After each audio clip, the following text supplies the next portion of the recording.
विद्यार्थी मित्रांनो, इयत्ता 10वीचा चौथं प्रकरण इफेक्ट्स ऑफ इलेक्ट्रिसिटी विद्युतधारेचे परिणाम आपण अभ्यासत आहोत. या आधीच्या व्हिडिओमध्ये आपण विद्युतधारेचे चुंबकीय परिणाम, इलेक्ट्रिक मोटरची रचना आणि कार्य यांचा अभ्यास केलेला आहे. यामध्ये आपल्याला AC current, DC current, generator याची रचना आणि कार्य यांचा अभ्यास करायचा आहे. प्रथम आपण डीसी करंट आणि एसी करंट म्हणजे नेमकं काय ते पाहूया. डीसी करंट म्हणजे डायरेक्ट करंट, ज्याला दिष्ट विद्युतधारा म्हणतात. DC current is non oscillatory current flowing in one direction in a circuit from the cell to the cell. Such a current is called direct current. घटाकडून परिपथाकडे व पुन्हा घटाकडे जाणाऱ्या अशा एकाच दिशेने वाहणाऱ्या अदोलायमान विद्युतधारेला दिष्ट विद्युतधारा म्हणतात. This current can increase, can be stable or can reduce also, but it is not oscillatory. म्हणजे दिष्ट विद्युतधारा वाढू शकते, स्थिर वाहू शकते, कमी होऊ शकते, पण ती दोलायमान नसते, दिशा बदलत नाही, तर ती एकाच दिशेने वाहते. Direct current flows in one direction. मग एसी करंट म्हणजे काय? अल्टरनेटिंग करंट, ज्याला प्रत्यावर्ती विद्युतधारा म्हणतात. A current changing in magnitude and direction after equal intervals of time which is called alternating current. ज्या विद्युतधारेचे परिमाण व दिशा ठराविक समान कालावधीनंतर बदलते त्याला प्रत्यावर्ती विद्युतधारा म्हणतात. This current is oscillatory. It increases to maximum in the other direction and again reduced to zero. This oscillation occurs in sinusoidal manner with time and shown by the symbol this. ही धारा दोलायमान असते, ती एका दिशेने कमाल मर्यादेपर्यंत वाढते, नंतर कमी होत जाऊन शून्य होते व पुन्हा उलट दिशेने कमाल मर्यादेपर्यंत वाहून नंतर पुन्हा शून्य होते. यालाच म्हणतात दोलायमान असणं. या विद्युतधारेचे दोलन वेळेनुसार वक्रीय पद्धतीने होते, म्हणून ते या चिन्हाने दर्शवतात. AC flows in periodic manner in one cycle in forward and reverse direction.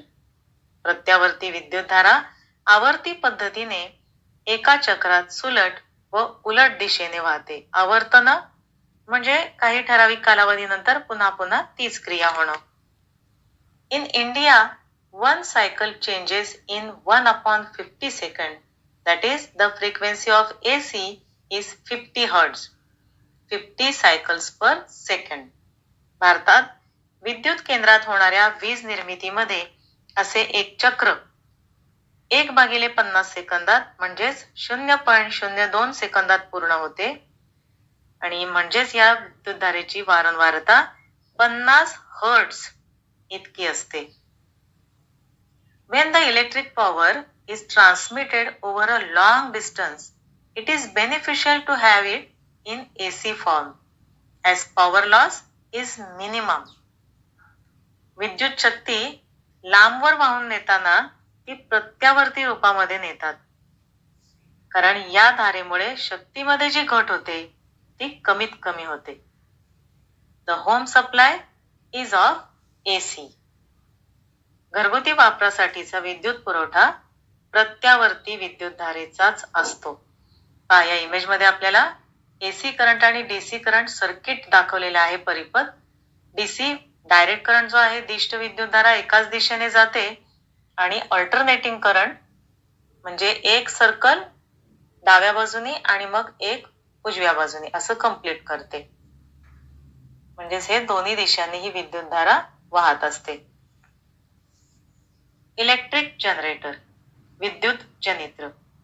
येथे यांत्रिक ऊर्जेचा वापर विद्युत वाहक कुंडल त्याच्या आसाभोवती म्हणजेच अक्षाभोवती चुंबकीय क्षेत्रात फिरवण्यासाठी आणि त्याद्वारे वीज निर्मितीसाठी केला जातो. Mechanical energy is used to rotate the current carrying coil in a magnetic field around an axle, thereby producing electricity. हे जनरेटर दोन प्रकारचे असतात. रचना पाहिल्यानंतर तुम्हाला व्यवस्थित लक्षात येईल. AC जनरेटर आणि DC जनरेटर. जनरेटरचं नेमकं स्ट्रक्चर म्हणजे रचना कशी असते ते या आकृतीवरून लक्षात घ्या. दिस इज कॉपर कॉईल म्हणजे तांब्याचं कुंडल आहे ABCD. This is kept between the two poles of a magnet. हे दोन पोल आहेत नॉर्थ आणि south. The two ends of the coil are connected to the conducting rings R1 and R2 via carbon brushes.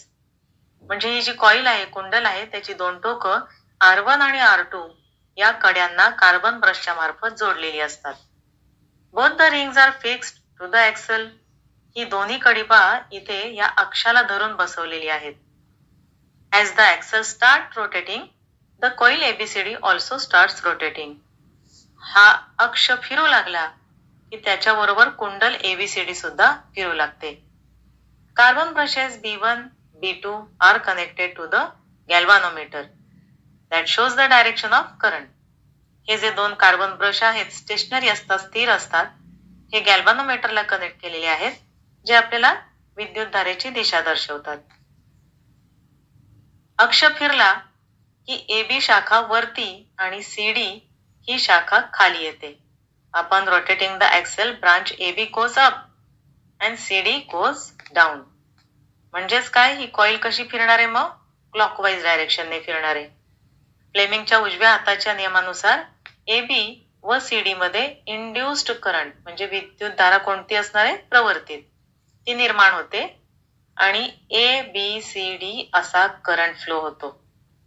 After half rotation, branch AB takes the place of branch CD and CD takes the place of AB. म्हणजे half rotation झालं की AB CD च्या जागेवर जाईल आणि CD ही branch AB च्या जागेवर येईल. So the induced current goes as DCBA. त्यामुळे करंट आता काय झाला? उलटा झाला आणि तो DCBA असा वाहू लागेल. पण AB ही ब्रांच सतत कार्बन ब्रश B1 च्या आणि CD ही ब्रांच सतत कार्बन ब्रश B2 च्या कॉन्टॅक्ट मध्ये असते. In the external circuit, current flow from B1 to B2 म्हणजे हे जे बाह्य परिपथ आहे याच्यामध्ये जी विद्युतधारा वाहते ती B1 कडून B2 कडे वाहत असते. That is opposite to the previous half rotation. म्हणजे आधी जे रोटेशन झालं त्याच्या बरोबर ऑपोजिट डायरेक्शनला. This repeats after every half rotation and AC is produced. प्रत्येक अर्ध परिवलनानंतर हे घडते आणि प्रत्यावर्ती विद्युतधारा निर्माण होते. म्हणून तर याला AC जनरेटर असं म्हणतात. या ॲनिमेशन मध्ये तुम्हाला AC जनरेटर कसं कार्य करतो हे लक्षात घ्या. इथे ही ABCD कॉईल आहे. नॉर्थ आणि साऊथ पोलच्या मध्ये कॉईल फिरते. कार्बन ब्रश आहेत. स्प्लिट रिंग कम्युटेटर दाखवलेला आहे. विद्युतधारेची दिशा आपल्याला या गॅल्व्हॅनोमीटरच्या साहाय्याने लक्षात येते.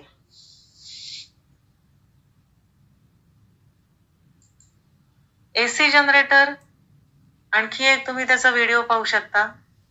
अगदी साधी अशी ही रचना आहे. म्हणजे बल्ब जो आहे तो प्रज्वलित होतो ते सुद्धा लक्षात येऊ शकेल तुमच्या.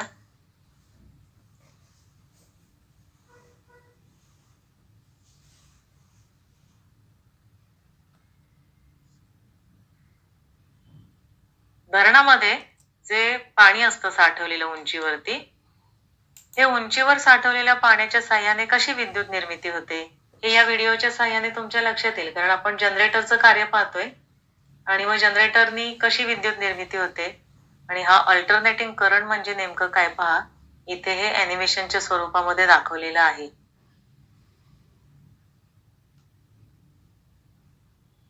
धरणाचं पाणी ज्या वेळेला टर्बाईन्सवर पडतं तेव्हा टर्बाईन्स फिरले की जनरेटर सुद्धा सुरू होतं आणि मग विद्युत निर्मिती होत असते. आता DC generator. In DC generator म्हणजे दिष्ट जनित्र. In DC generator the direction in external circuit does not change. दिष्ट विद्युतधारा बाहेरील परिपथात दिशा बदलत नाही. To achieve this a split ring is fixed on the axle. म्हणजे हे करण्यासाठी जे दुभंगलेलं कड आहे ते त्या अक्षावर बसवलेलं असतं. Because of this the branch of the coil going upward is always in contact with one brush and the branch going downward is in contact with other brush. म्हणजे ह्यामुळं काय होतं, AB ही ब्रांच नेहमी एकाच कार्बन ब्रशला कनेक्ट होते आणि CD ही ब्रांच नेहमीच दुसऱ्या कार्बन ब्रशला कनेक्ट झालेली असते. त्याच्यामुळे बाहेरील परिपथामध्ये विद्युतधारा जी निर्माण होते त्याची दिशा बदलत नाही.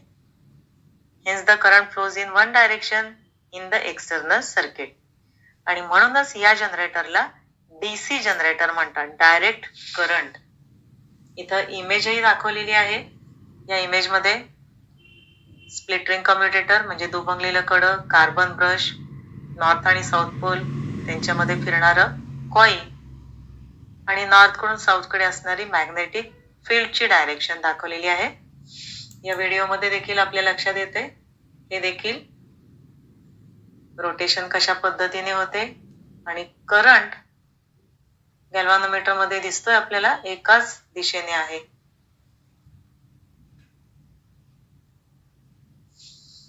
तर तुम्हाला फरक लक्षात आला असेल AC जनरेटर आणि DC जनरेटर मध्ये नेमका काय फरक आहे. याच्या आधारे हे प्रश्न सोडवा. पहिला प्रश्न, draw a neat diagram of electric generator, AC generator of course. AC जनयंत्राची नामनिर्देशित आकृती काढा. आणि दुसरा प्रश्न आहे, explain the difference between AC and DC current. दिष्ट विद्युतधारा व प्रत्यावर्ती विद्युतधारा यांच्यामध्ये नेमका काय फरक आहे तो स्पष्ट करा. हे प्रकरण पूर्णपणे या ठिकाणी संपलेलं आहे आणि आपल्याला संपूर्ण याच्यातील संकल्पना स्पष्ट झाली असेल अशी अपेक्षा करते. व्हिडिओ आवडल्यास लाईक करा, शेअर करा आणि सबस्क्राईब करा. थँक्यू.